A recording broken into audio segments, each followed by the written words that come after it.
Inayat Khan merancang namanya universal sufisme. Sufi tasawuf yang universal untuk siapapun. Monggo silahkan masuk.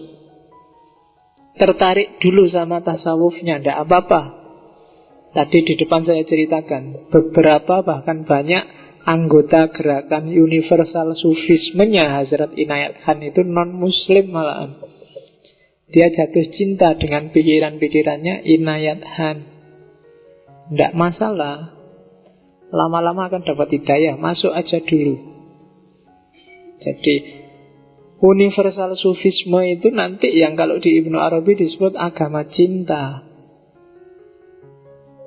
Jadi bukan sekedar agama label, bukan sekedar agama KTP, agama fisik, agama pengakuan, tapi agama cinta. Tidak formalitas, tapi dalam. Ini menjelaskannya agak susah, tapi rasakan saja bahwa secara spiritual kamu dan manusia yang lain itu hakikatnya sama. Ketika Allah bilang wa nafakha fihi min ruhi, itu kan tidak untuk rohnya orang Islam aja kan? Rohnya semua manusia juga min ruhi, dari ruhku, katanya Allah. Maka hargailah semuanya, karena mereka semuanya adalah manifestasinya Allah di muka bumi. Dalam diri orang yang mungkin tiap hari kamu caci maki, kamu marah-marahi, kamu diskreditkan, itu ada ruhi. Kalau kamu mencela orang, itu yang bikin mungkin juga ikut tersinggung loh. Kalau kamu punya karya, ada orang ngomong jelek pada karyamu, karyamu mungkin gak apa-apa, tapi kan yang tersinggung yang bikin kamu. Ya kan? Jangan sampai Allah tersinggung padamu gara-gara kamu mencela yang seharusnya tidak kamu cela. Itu yang sering hari ini terjadi, hati-hati. Saya tidak tahu ya, sekarang banyak orang marah, banyak orang nyindir, banyak orang sinis, banyak orang suudzon, banyak kebencian di mana-mana. Ada yang saking bencinya mikirnya jadi nggak rasional. Coba dicek di TV-TV, di berita-berita web. Itu kan coba dicek, ada berita apa, ini sore mesti komentar nggak karu-karuan. Yang pro dan yang kontra. Orang setuju dan nggak setuju itu manusiawi. Tapi ketika nggak setuju terus kamu mencaci maki, itu sebenarnya tidak manusiawi. Berarti kamu nggak setuju dengan perbedaan. Itu yang saya sebut nggak manusiawi. Berarti kamu nggak setuju ada orang yang nggak sama dengan kamu. Idenya, pikirannya, gayanya, kehidupannya. Berarti kamu mengklaim hidupmu lah yang paling bagus, pikiranmu lah yang paling benar. Ketika rasa semacam ini ada, maka kamu sedang sombong. Penyakit yang paling dibenci oleh Allah, paling diwanti-wanti oleh Nabi. Barang siapa di hatinya ada sekecil apapun kesombongan, baunya surga aja gak nyampe. Itu kan Nabi kan bilangnya gitu. Mambune tok gak nyampe, berarti jauh banget kamu dari surga. Tidak tahu kesasar di mana. Jadi hati-hati menata hati. Dan itulah yang diperjuangkan oleh Syekh Inayat Khan dan kawan-kawan. Yang Islam lah, yang Kristen lah, yang Hindu lah, tapi rukun kerjasama, mewujudkan ideal masing-masing. Kalau semua agama mewujudkan idealnya masing-masing, percayalah tidak akan tabrakan. Makanya kalau di Islam kan istilahnya fastabiqul khairat, berlomba-lomba.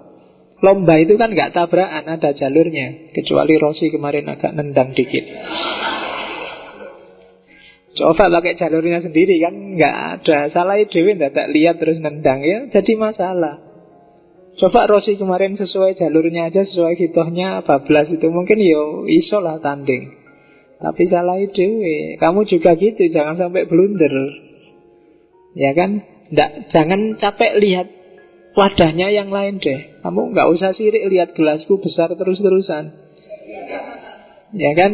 Tidak apa-apa gelasmu kecil, nikmati aja. Nikmatnya kamu, tehmu yang gelas kecil itu akan turun separuh kalau kamu sirik dengan gelasku yang besar. Coba aja kalau nggak percaya. Karena kamu minum itu sambil ngelirik gelasku, gelasnya gede. Ya kan? Maka jangan sibuk dengan yang dimiliki orang lain. Yang lain pacarnya cakep, pacarmu biasa-biasa aja, nggak apa-apa. Dilihat dari jauh sama cakepnya. Iya, apalagi dari belakang sepodo. Oke, universal sufisme. Terus ini lagi yang dianggap kontroversial oleh orang-orang, ibadah universal, yang diterjemahkan oleh orang-orang Kristen jadi gerakan namanya gospel for all, gereja untuk semua. Oh, itu orang Islam bisa gondok itu. Jadi dalam organisasinya, dalam gerakan yang diinisiasi oleh Inayat Khan, itu kan banyak agama lain. Dan semua agama difasilitasi. Silahkan beribadah sesuai keyakinannya masing-masing. Sini yang Islam, ya monggo silahkan. Di situ tempatnya yang Islam, di sebelahnya tempatnya yang Kristen, di sebelahnya tempatnya yang Hindu, dan seterusnya. Jadi ini diawali oleh Inayat Khan di Perancis.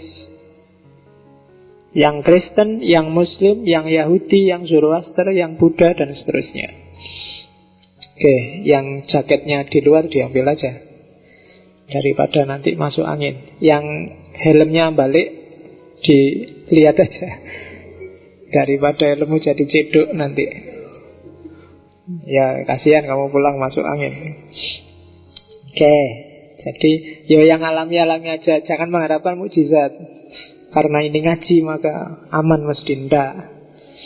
Mikirnya yang alami-alami aja. Sangat mungkin kamu masuk angin, sangat mungkin kamu greges nanti sampai rumah. Jadi yo amankan semuanya.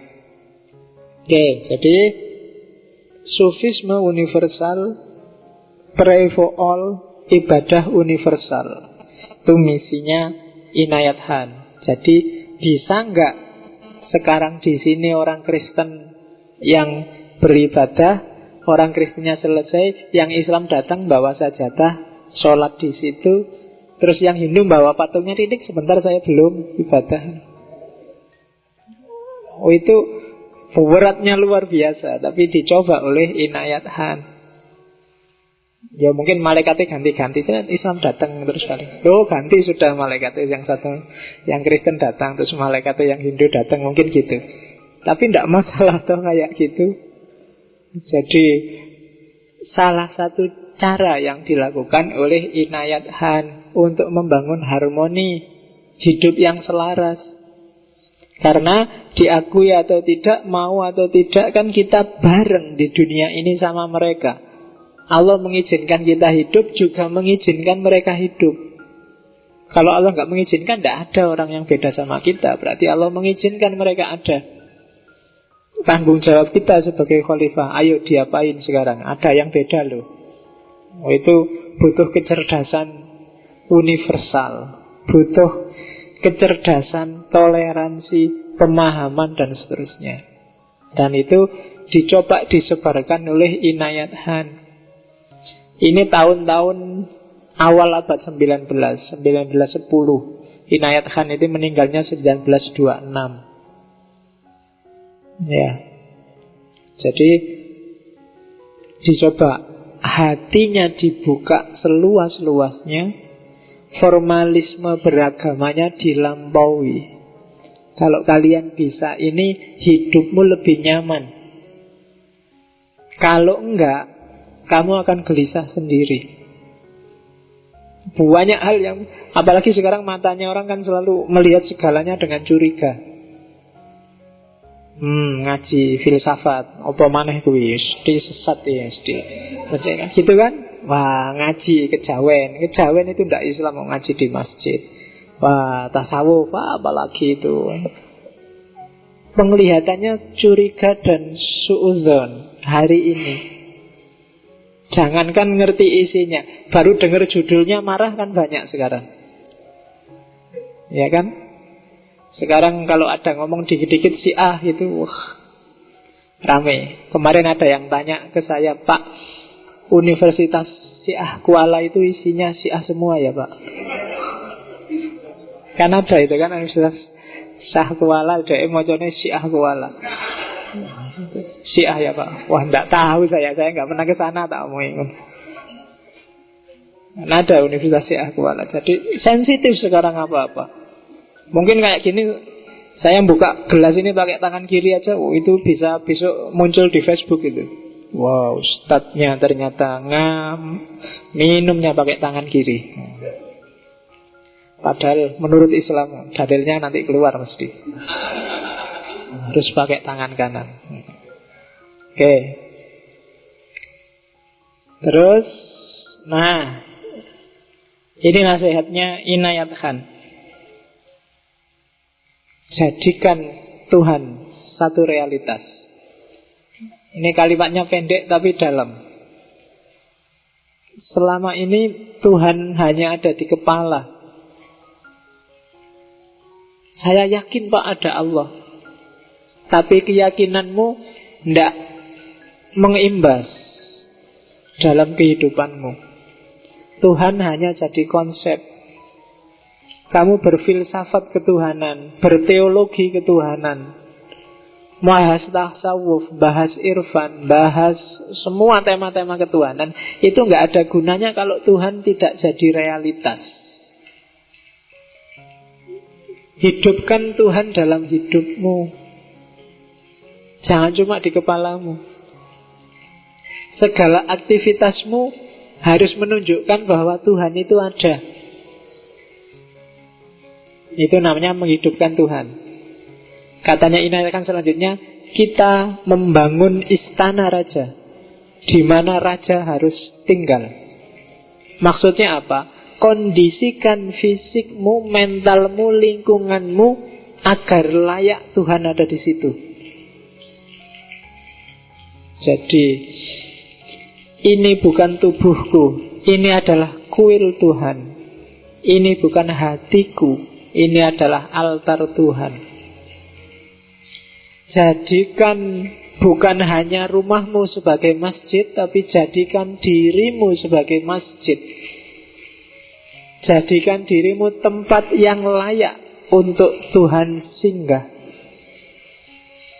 Ini agak berat, tapi harusnya memang begitu. Kalau kamu ingin Tuhan hadir dalam hidupmu, kamu ingin menghidupkan Tuhan, bikin tubuhmu, mentalmu, bahkan lingkunganmu layak didatangi oleh Tuhan.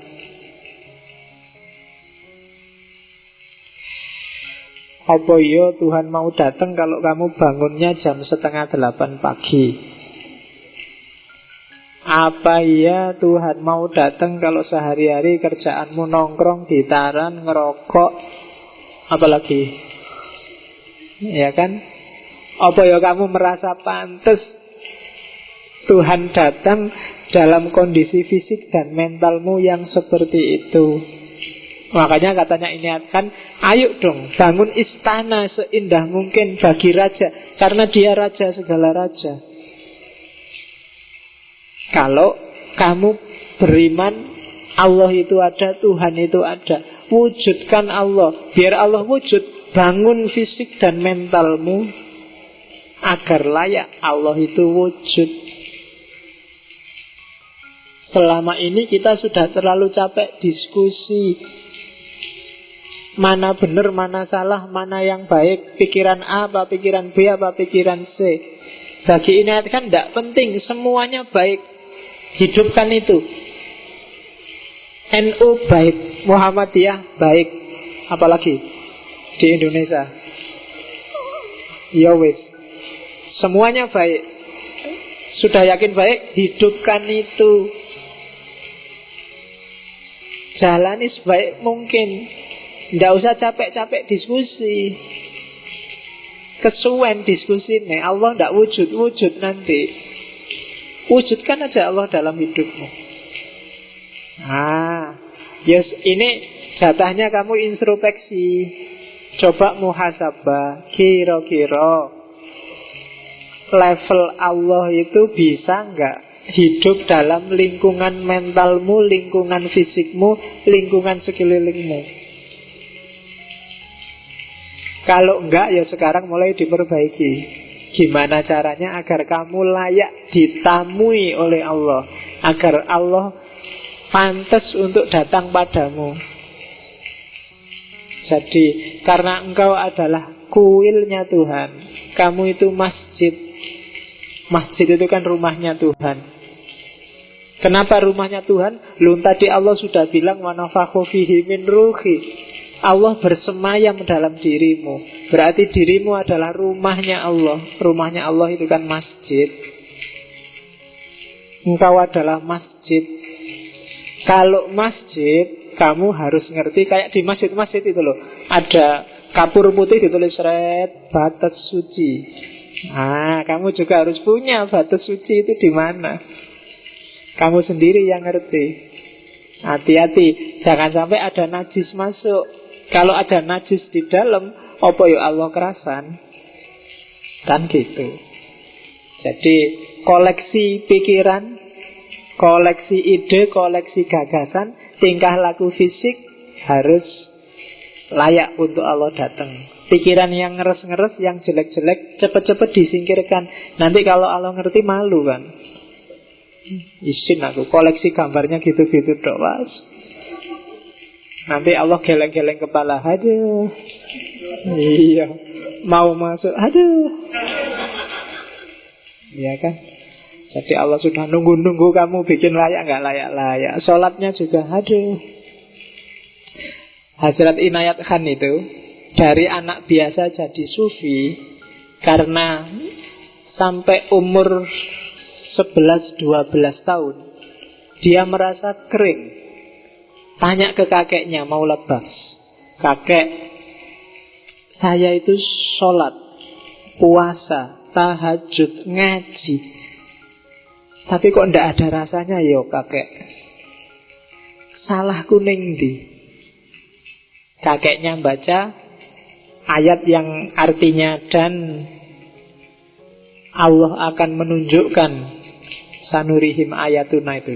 Sanurihim ayatuna fil afaqi wa fi anfusikum. Jadi akan kita tunjukkan ayat-ayat kami di alam semesta dan juga dalam dirimu. Jadi itu kakeknya pingin jawab, kalau pingin ngerti, baca ayat-ayat di sekelilingmu termasuk pahami dirimu sendiri. Dari situ terus Inayat Khan tercerahkan. Iya ya, selama ini aku tidak pernah baca. Disuruh sholat, ya sholat aja. Disuruh puasa, ya puasa aja. Disuruh tahajud, ya tahajud aja. Padahal sholat, puasa, tahajud itu selama ini di pikiran termasuk kita kan rasanya kayak dagang. Kayak Allah nyuruh apa, kalau sudah tak laksanakan berarti aku berhak minta apa. Aku sudah sholat nih, aku sudah tahajud nih, besok skripsiku dibikin lancar. Ya kan, bahwa aku cepat dikasih pacar, bahwa aku kan selalu begitu kita transaksi sama Allah. Jadi, ya kan, mungkin Allah juga Allah kalau cuma minta itu, simple. Tidak penting itunya kalau bagi Allah. Loh kamu kenal benar nggak? Kadang-kadang kamu berdoa minta aja kan juga formalitas. Doanya juga apalan. Ya kan? Biasanya ndonga ngono ya ndonga ngono. Ya kan mintanya apalan ya. Yang diminta mungkin ya males. Hatimu tidak hadir bahkan waktu minta. Nah, maka jadikan Tuhan satu realitas. Ya kalau Inayat Khan, dari kasusnya Inayat Khan tadi berarti bacalah, pahami dirimu, pahami lingkunganmu, pilih alternatif terbaik yang kamu tahu. Pasti Allah akan hadir. Antara bangun subuh, bangun jam 3 tahajud, atau bangun kesiangan, yang bagus yang mana ya? Pilih sendiri. Antara jadi anak rajin, jadi anak cuek, apa jadi anak malas, pilih sendiri. Cari yang sekiranya Allah terharu dan datang dalam hidupmu. Terharu, terayu dan datang dalam hidupmu. Para sufi itu kan gitu. Gimana kiranya dia jatuh cinta pada Allah dan bikin Allah jatuh cinta padanya. Yang selain itu biar diopeni oleh Allah. Apakah itu ilmu, lahir laduni, apakah itu kebutuhan sehingga muncul karomah-karomah dan lain sebagainya. Tidak urusan. Yang penting radhiyallahu anhum wa radu anhu. Allah ridho padanya dan dia juga ridho pada Allah. Saling jatuh cinta. Kalau sudah saling jatuh cinta, ya mesti ingin deket tiap hari. Tidak usah kamu suruh, Allah datang sendiri. Karena kamu juga ingin selalu deket sama Allah. Jadikan Allah, jadikan Tuhan satu realitas. Ini ya abot. Tapi ya harus dicoba. Kalau enggak, kapan kita jadi muslim yang serius? Kemarin saya ngajar tauhid itu di kampus. Mahasiswa tak tanya, ini tauhidnya aliran apa? Padahal jawab, Asy'ariyah pak, Ahlu Sunnah pak. Terus, Ahlu Sunnah itu apa? Tidak ada yang bisa jawab. Asy'ariyah ki apa? Ya ora ono sing jawab. Siapa yang pernah baca kitabnya Asy'ariyah? Tidak ada yang angkat tangan. Lah terus kowe iki serius ora dadi wong Islam? Ya kan? Kamu kalau tak tanya paling ya ngono. Ini Syafi'i apa Maliki apa Hambali? Syafi'i pak. Kitab Syafi'i apa yang sudah kamu baca atau ngaji? Belum pak. Jadi kalau kamu beragama aja nggak serius. Apa ya Allah mau datang? Ya kan? Oke, jadi ayo kita bangun istana bagi raja, segala raja. Biar raja segala raja itu mau datang, singgah, syukur-syukur mau tinggal. Itu yang dikejar oleh para sufi.